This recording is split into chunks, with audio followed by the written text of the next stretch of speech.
অবশেষে গ্রেফতার ফলতার জাহাঙ্গীর। এতদিন নিজেকে পুষ্পা বলে দাবি করত সেই জাহাঙ্গীর এবার এসটিএফ এর জালে। পালানোর ছক কষছিল, নেপাল থেকে অন্য জায়গায় পালিয়ে যাওয়ার ছক কষছিল।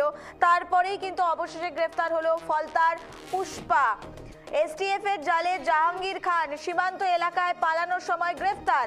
নির্বাচনের পর থেকেই পলাতক ছিল এই জাহাঙ্গীর এবং বাংলা নেপাল সীমান্তবর্তী এলাকা থেকে তাকে গ্রেফতার করা হয়। নেপালে লুকিয়ে ছিল জাহাঙ্গীর, এমনটাই সূত্র মারফত খবর।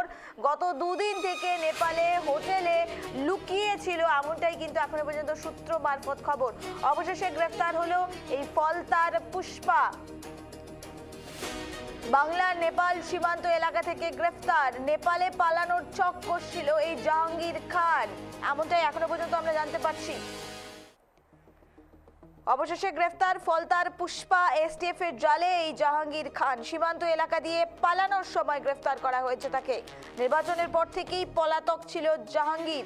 আমরা দেখেছিলাম ফলতায় যখন পুনর্নির্বাচন করা হয় তার ঠিক দুদিন আগে জাহাঙ্গীর নিজের নাম সেখান থেকে প্রত্যাহার করে নেয় এবং বিভিন্ন অজুহাত দেখিয়ে তার নাম প্রত্যাহার।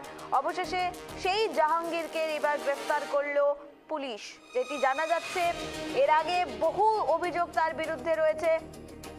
এলাকায় শাসন চালাতো, এমনটাও কিন্তু অভিযোগ। নিজের রাজত্ব করত, কোনো রকম পুলিশ প্রশাসনকে সেখানে প্রবেশ করতে দিত না, এই অভিযোগ। পাশাপাশি একের পর এক মানুষকে হয়রানির শিকার হতে হয়েছিল এই জাহাঙ্গীর খানের জন্য। তারাও কিন্তু বলা যেতে পারে এলাকাবাসী, তারা এই মুহূর্তে খুশির আবহ দেখা যাচ্ছে তাদের মধ্যে, স্বস্তির আবহ দেখা যাচ্ছে তাদের মধ্যে। আর সেখান থেকেই গ্রেফতার হলো এই ফলতার পুষ্পা। এসটিএফ এর জালে জাহাঙ্গীর খান। তৃণমূল সূত্রে খবর, এই জাহাঙ্গীর অভিষেক বন্দ্যোপাধ্যায়ের ঘনিষ্ঠ ছিল। অভিষেক বন্দ্যোপাধ্যায়ের কথা অনুযায়ী এই ফলতা থেকে জাহাঙ্গীর খানকে টিকিট দেওয়া হয়েছিল। আর সেই জাহাঙ্গীর খান এবার গ্রেফতার হলো। আর এ নিয়ে কথা বলবো, আমাদের সঙ্গে সরাসরি রয়েছে প্রতিনিধি অংশুমান। অংশুমান, জানতে চাইবো, ফলতায়ের জাহাঙ্গীর নিজেকে পুষ্পা বলে দাবি করত, এতদিন বলতো যে পুষ্পা কোনোদিনও ঝুঁকবে না, আর এবার রীতিমতো তো পালানোর চেষ্টা, তাও আবার গ্রেফতার পুলিশের জালে, এসটিএফ এর জালে। এই মুহূর্তে কি আপডেট উঠে আসছে অংশুমান?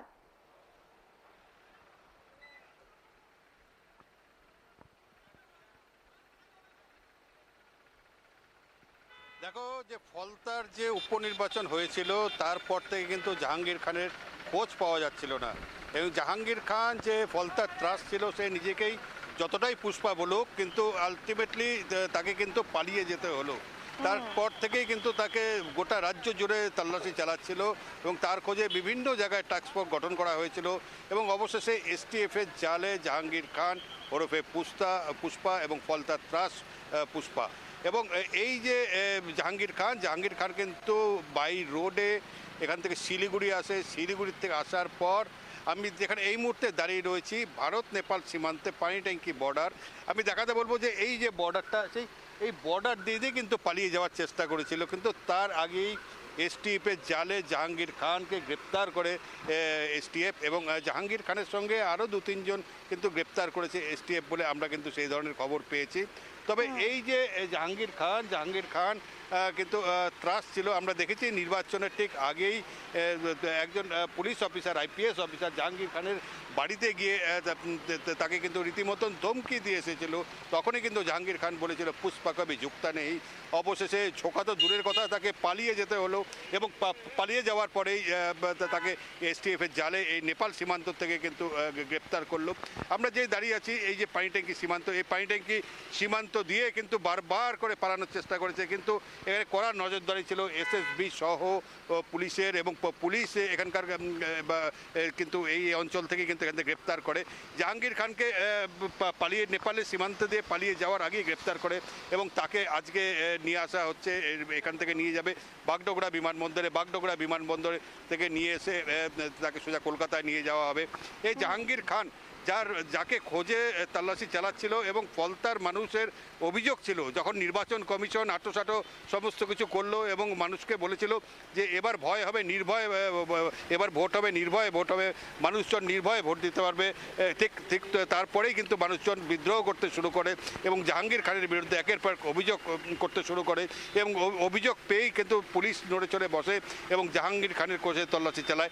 অবশেষে জাহাঙ্গীর খান এই যে ভারত নেপাল সীমান্ত, এই সীমান্ততেই কিন্তু গ্রেপ্তার করেছে এসটিএফ এবং আজকে তাকে এখান থেকে করে বিমানে করে কলকাতায় নিয়ে যাওয়া হবে। কলকাতায় নিয়ে যাওয়ার পর তাকে কোর্টে তোলা হবে বলে আমরা এসটিএফ সূত্র মারফত জানতে পেরেছি। অংশমান, আরেকটি বিষয় তোমার থেকে জানতে চাইবো, তুমি যেমনটা বলছো ভারত নেপাল সীমান্তবর্তী এলাকা থেকে তাকে গ্রেফতার করা হয়েছে এসটিএফ সূত্রে খবর, কিন্তু আরেকটি বিষয় উঠে আসছে, জাহাঙ্গীর যদি চাইতো সে বাংলাদেশও পালিয়ে যেতে পারতো, কিন্তু কেন নেপালকে বেছে নেওয়া হলো, এই বিষয়টি কি এখনো পর্যন্ত তদন্তে উঠে এসছে?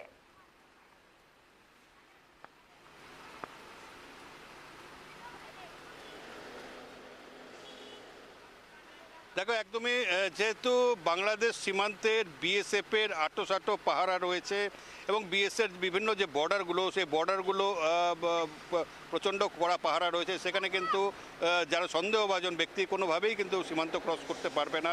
সেক্ষেত্রে নেপাল সীমান্তটা কিন্তু অনেকটাই সহজ। এখানে সাধারণত ভারতীয় পরিচয়পত্র দেখিয়ে আধার কার্ড হোক ভোটার কার্ড হোক যে কেউ কিন্তু নেপালে চলে যেতে পারে এবং নেপালে যেতে কোনো পাসপোর্ট লাগে না, কিন্তু বাংলাদেশে যেতে পাসপোর্ট ভিসা সব কিছুরই প্রয়োজন হয়। সেই কারণে কিন্তু জাহাঙ্গীর খান নেপালটাকে নিরাপদ মনে করেছে এবং নেপাল দিয়েই পালিয়ে যাওয়ার কিন্তু চিন্তাভাবনা করেছিল।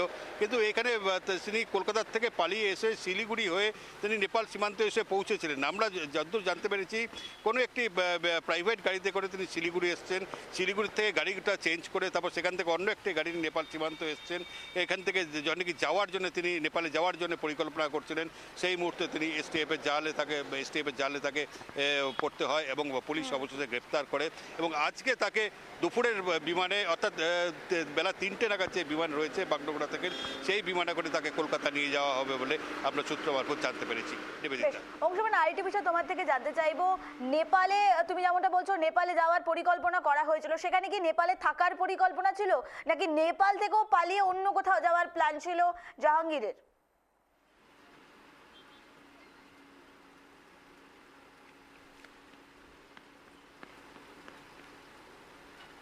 দেখো, জাহাঙ্গীর খান যদি নেপালে যেত, নেপালে যাওয়ার পর সেখানে নেপাল থেকে অন্য কোনো দেশে চলে যাওয়ার কিন্তু সম্ভাবনা ছিল, কিন্তু সেই সম্ভাবনা মনে হচ্ছিল যে সেটা সাকসেস হতো না। এই কারণেই তাকে যদি যেতে হতো তার জন্য কিন্তু ভিসা তৈরি করতে হতো অন্য দেশে। সে নেপালটাকে নিরাপদ আশ্রয় মনে করেছিল, সে হয়তো নেপালিকেই গা টাকা দিয়ে লুকিয়ে থাকতো, কিন্তু তার সীমান্ত পার করে তাকে নেপালে যাওয়া হলো না।